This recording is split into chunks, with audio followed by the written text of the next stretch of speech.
Depositing cash at an HSBC UK ATM in quick and easy.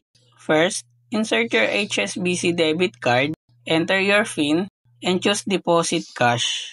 Align up to 75 notes neatly. No envelopes needed. And insert them into the slot. The ATM will count your notes and show the total amount. Confirm the total and select Confirm. Don't forget to take your receipt. Funds are usually available instantly.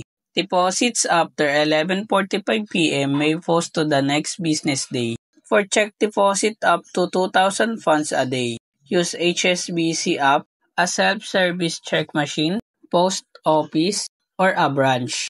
If you're bank with First Direct, you will need to visit branch, hub, or post office counter. HSBC is expanding cash pods and banking hubs across the UK to bring more deposit points closer to you.